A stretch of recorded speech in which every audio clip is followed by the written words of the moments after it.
আসসালামু আলাইকুম সম্মানিত ভিউয়ার্স, আজকে আপনাদের দেখাবো ভিন্ন প্রজাতির একটি মাছ।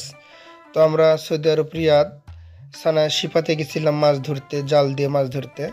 তো এই মাছটি মূলত আমাদের জালে আটকায়। এটি কি মাছ আমাদের অতটা ভালো জানা নাই, তবে আপনাদের দেখাইতেছি। এই তো দেখুন আমার হাতে এই সোনালী কালার মাছটা আমাদের জালে আটকায়। বেশি বড় না, খুব মাছটার ওজন হয়তো 100 থেকে 150 গ্রাম হবে এরকম। তবে এই মাছটা দেখতে অসাধারণ। আমি বাসায় নিয়ে এসে কিছু চাল দিলাম এই মাছকে খাওয়ার জন্য, তবে দেখি কয়দিন বেঁচে থাকে। আমি আমাদের বাসায় রেখেছি এই মাছটিকে।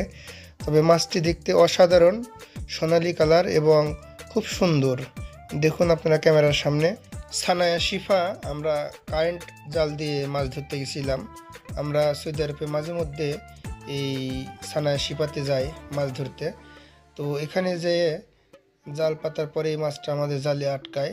তবে মাছটা দেখতে অসাধারণ, একেবারে গোল্ড কালার, দেখতে অসাধারণ সুন্দর। তো বাসায় নিয়ে এসে আমি সুন্দরভাবে যত্ন করে রেখে দিলাম। দেখি যদি সে এই মাছ এখানে বেঁচে টেঁচে থাকে, এবং দেখতে অসাধারণ সুন্দর, তাই মাছটিকে যত্ন করে আমি সুন্দরভাবে রেখে দিলাম, দেখতে পাচ্ছেন। তো যদি কারো জানা থাকে এটি কি মাছ অবশ্যই জানাবেন আমাদের। আর বিশেষ করে যে কোনো সুন্দর কোনো কিছু দেখলে বলা আমি সেটি মূলত ভিডিও ধারণ করি এবং আপনাদের দেখানোর চেষ্টা করি।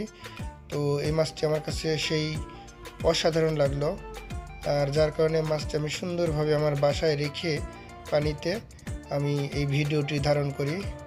ভিডিওটি কেমন লাগলো অবশ্যই সকলে জানাবেন। সবার জন্য রইল ভালোবাসা অবিরাম। আমাদের প্রত্যেকটি প্রবাসীর জন্য দোয়া করবেন। ধন্যবাদ সবাইকে। আসসালাম।